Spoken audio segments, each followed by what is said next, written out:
Okay, so this is part two of chapter three, malicious attacks, threats, and vulnerabilities.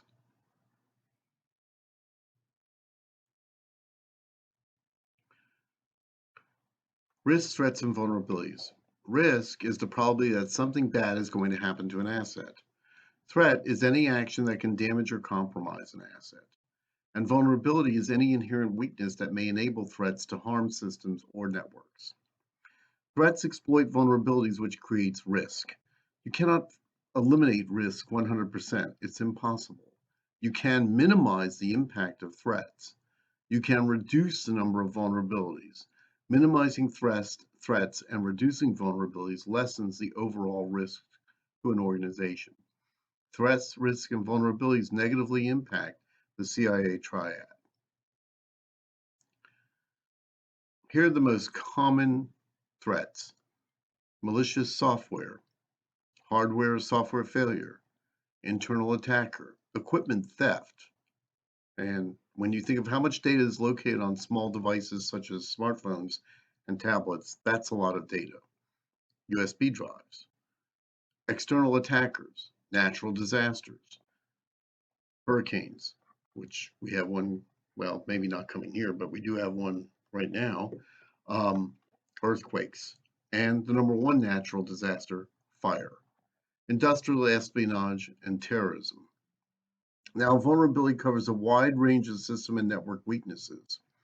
Insecure servers or services include outdated packages, poorly programmed software, and clear text protocols where encrypted protocols should be used. Exploitable applications and protocols include programming flaws that can be manipulated by attackers. Unprotected systems or network resources include development servers left in the open. Traffic interception and eavesdropping reveals private communications to snooping eyes, and the lack of preventive or protective measures allows malware to infiltrate the network. Threat types: disclosure threats such as sabotage or espionage, alteration threats such as which we make people attacker will make unauthorized changes into data, and denial or destruction threats such as denial of service or distributed denial of service attack. So what is a malicious attack? There are four categories of malicious attacks. And this slide is important, and it's important to understand this because I may ask, what are the four categories of attacks? And this is what they are. Fabrications involve the creation of some deception in order to trick suspecting users. Interceptions. An interception involves eavesdropping on transmissions and redirecting them for unauthorized use. Interruptions. An interruption causes a break in a communication channel which blocks the transmission of data. And modifications. A modification is the alteration of data contained in transmissions or files. So once again, if I were to ask you on a test, what are the four categories of a malicious attack? This is what they would be. And they wouldn't be anything else that's in the textbook. Now, there are quite a few different types of active threats, and we have a whole list here. Birthday attacks. Once an attacker compromises a hash password file, a birthday attack is performed. It's a type of cryptographic attack that makes a brute force attack of one-way hashes easier. A mathematical exploit based on the birthday problem in probability theory. Brute force password attacks. One of the most tried and true methods. The attacker tries different passwords on a system until one of them is successful. The program tries all possible combinations of a likely password. With today's large-scale computers, it is possible to try millions of combinations in a very short period of time. Dictionary password attacks. A simple attack that relies on users making poor password choices. The program takes all words from a dictionary file, and it has to be a very large dictionary file. Students in my classes have done this before with a much smaller dictionary file, and some words, of course, were not in the dictionary, and they discovered they couldn't use them. They couldn't attack against them, but attempts to log on by entering each dictionary entry. IP address spoofing.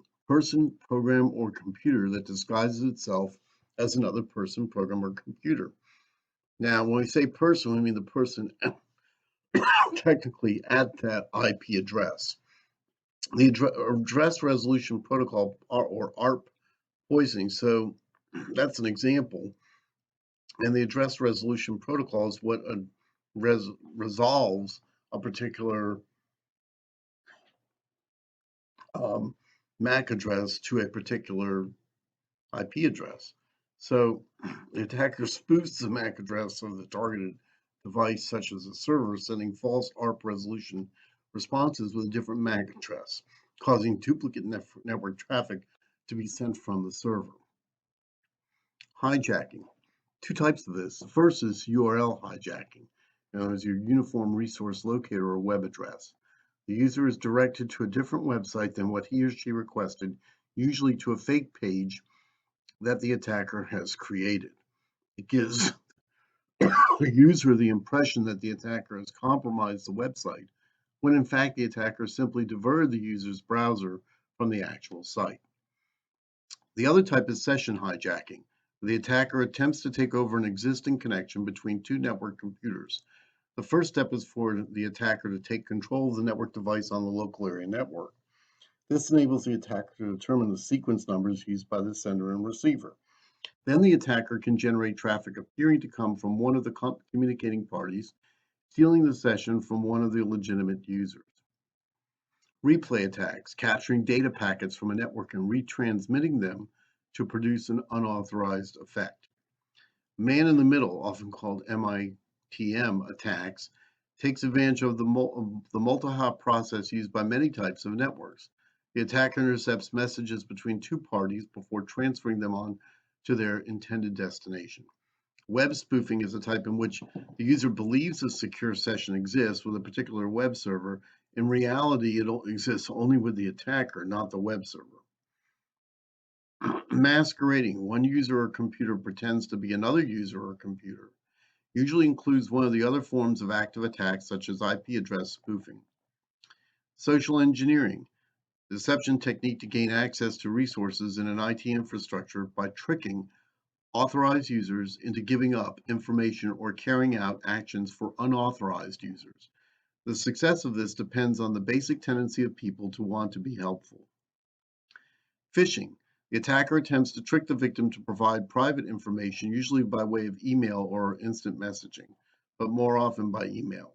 Spear phishing is a variation to target a specific organization. These appear to come from a trusted source, as if a vice president, the email purports itself to be coming from a vice president of the organization, when in fact it's coming from somebody outside. And you're going to do what the email says because the vice president, and that person is in a position of power. Phreaking, not much used today. This is attackers who study, experiment with, or explore telephone systems. And lastly, farming. This seeks to obtain personally identifiable information, PII, through domain spoofing. Doesn't use messages to trick victims. Instead, it poisons a domain name on a domain name server. And the result is when the user enters the poison server's web address into the browser's URL address bar, the user navigates to the attacker's site. The victim's browser still shows the correct site, making this hard to detect. Oftentimes, this is the vector that is used for this is also email, where rather than giving up your information, which we always think of, clicking on a link and now you're going to be convinced to go enter data into a form. What happens is you click on the link and you're not entering data into the form, but now you're looking at a website that appears to be the website for the organization or the company that you thought you were going to, when really it's not. And that's what farming is. Okay, so what is malicious software? It is software that causes damage, escalates security privileges, divulges private data, modifies or deletes data. Of course, escalating security privileges means that if in an organization you are not, for example, you're not the system admin, or you don't have certain powers, I can go in to your system, attack it, and give myself um, certain powers that the average person doesn't have. And so that's what the escalation of security privileges is, and that allows me as the attacker to do things that I normally shouldn't be able to do. Viruses. We know these attach themselves to or copies itself into another program or on a computer, tricking the computer into following instructions not intended by the original program's developer. They infect a host program and may cause that host program to replicate itself to other computers. The user who runs the infected program authenticates the virus. Now, I always say that a virus requires a discrete act. You have to actually do something.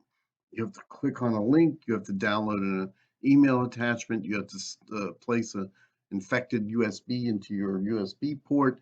You have to do something that is going to cause the virus to be downloaded to your computer and perhaps cause the virus to execute.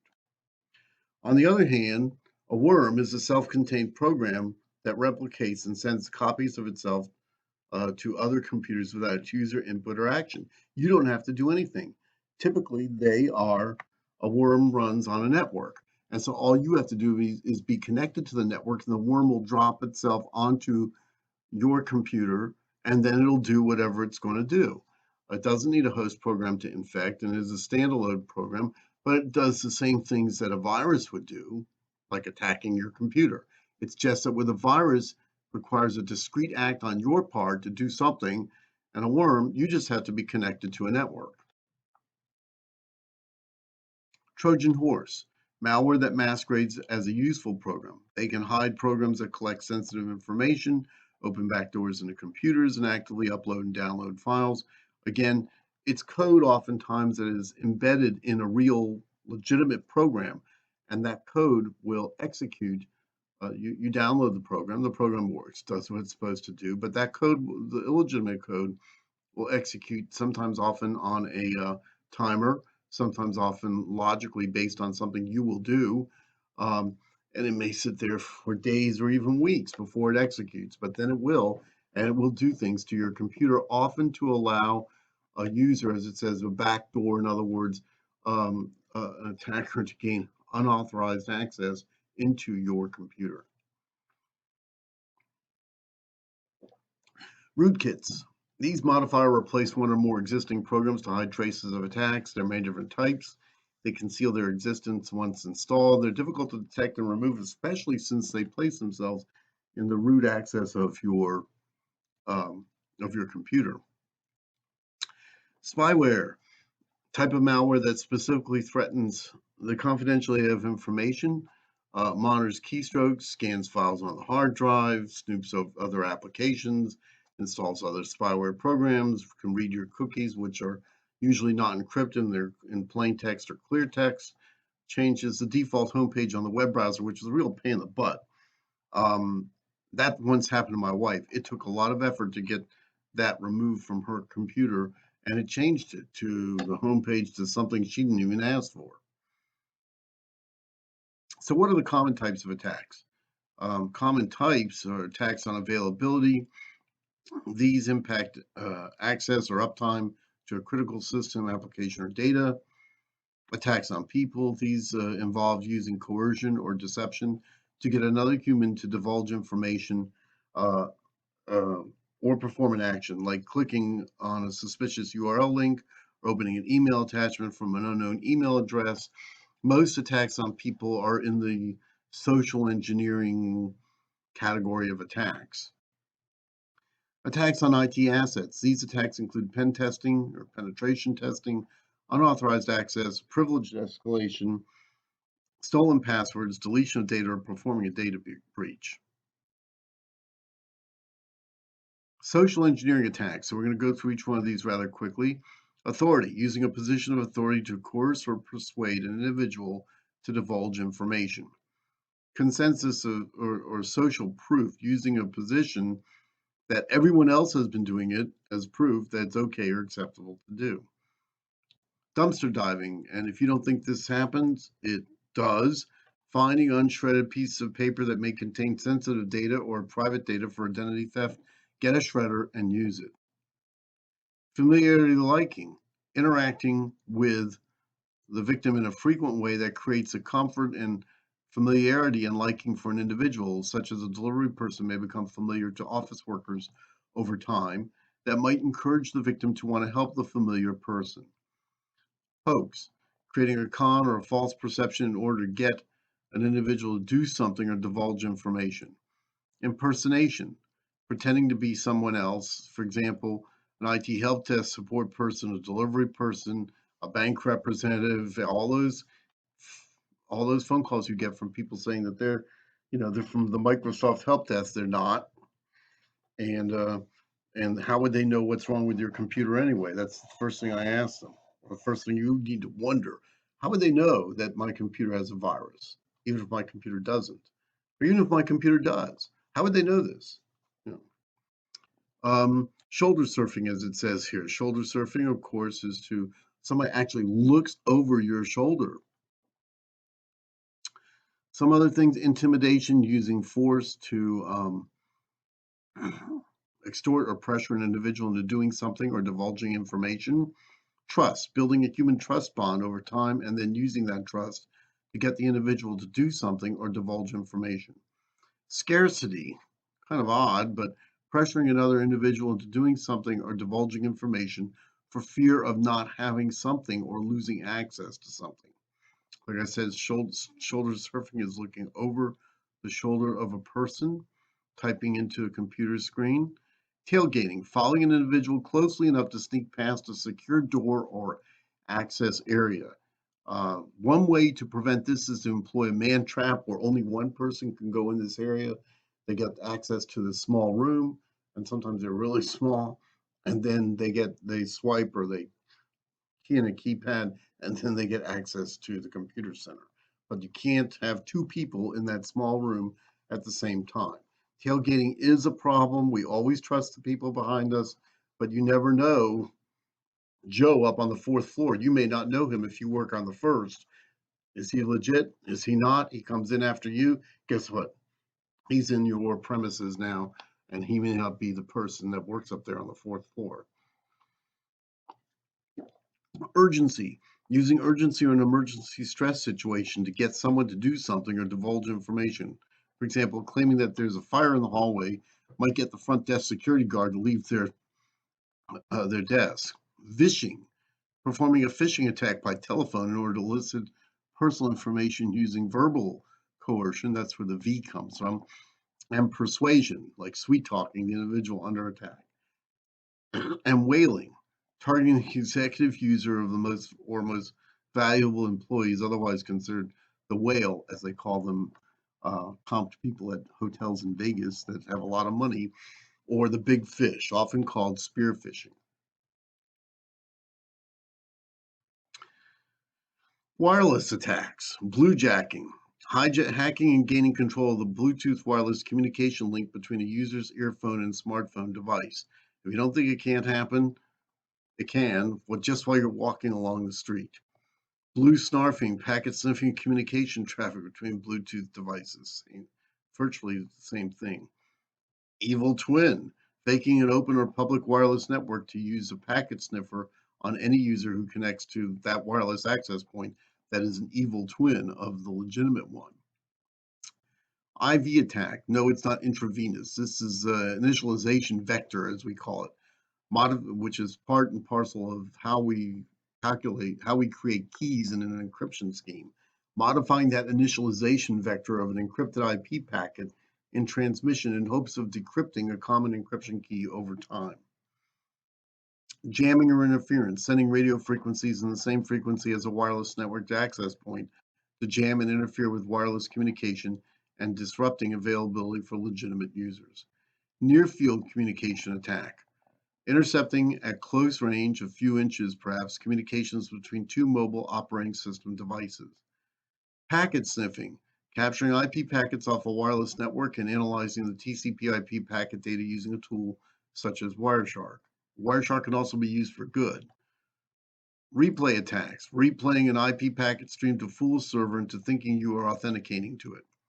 Rogue access points, using an unauthorized network device to offer wireless activity to unsuspecting users. There should not be, in an organization or company, the only wireless access points should be the ones that are run by the company. Nobody should bring in their own wireless access point, their own router, and run their own mini wireless network off of that in their own office. And I've seen that here on the Armstrong campus, especially prior to while we were still just Armstrong.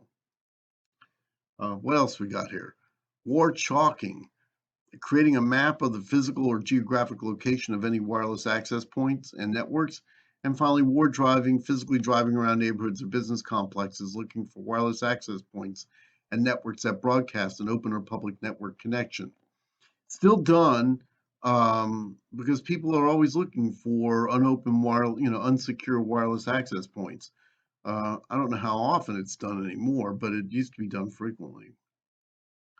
Web application attacks. Here we got more attacks. Buffer overflow. Attempting to push more data than the buffer can handle, thus creating a condition where further compromise might be possible. Arbitrary remote code execution.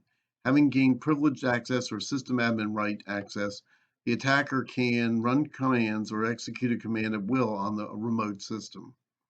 Client-side attack, using malware on a user's workstation or laptop within an internal network, acting in tandem with a malicious server or application on the internet outside the protected network.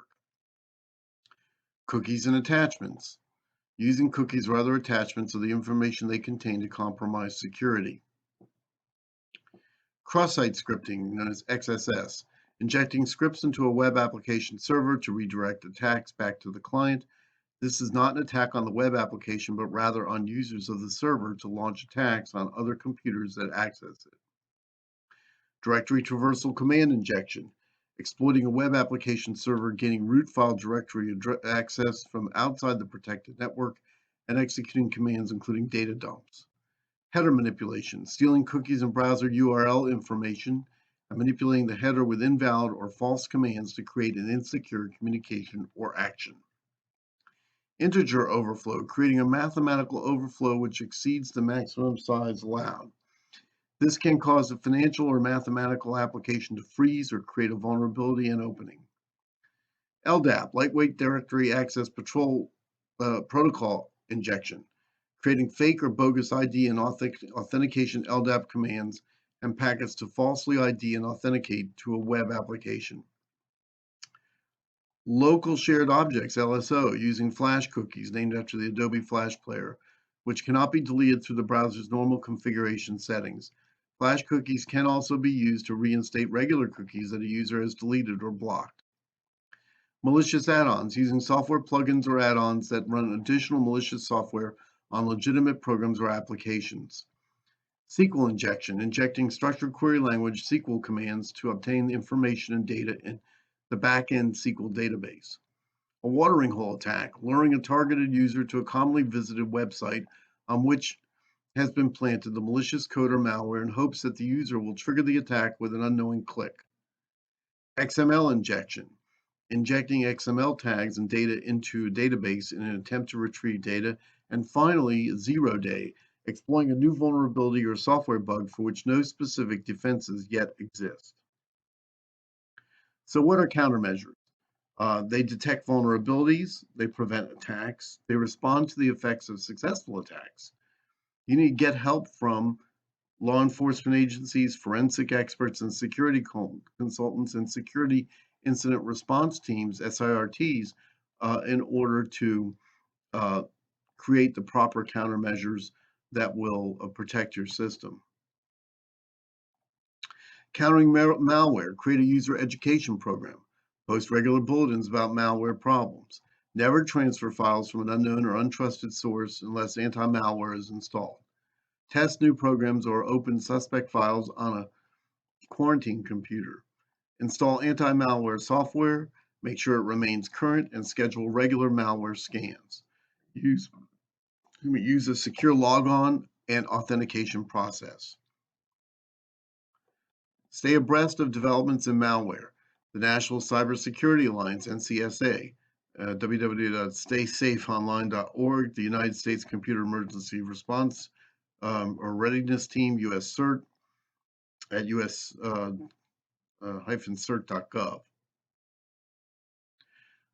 Protecting your system with firewalls, we will talk about that later, but in more depth. But of course, the firewall is a program or dedicated hardware device, inspects the network traffic passing through it, and denies or permits traffic based on a set of rules. And finally, summary. We talked about malicious software and countermeasures, common attacks and countermeasures, social engineering, how to reduce risks, threats and types of attacks on wireless networks, and threats and types of attacks on web applications. And this concludes Chapter 3, of, which talks about malicious attacks, threats, and vulnerabilities.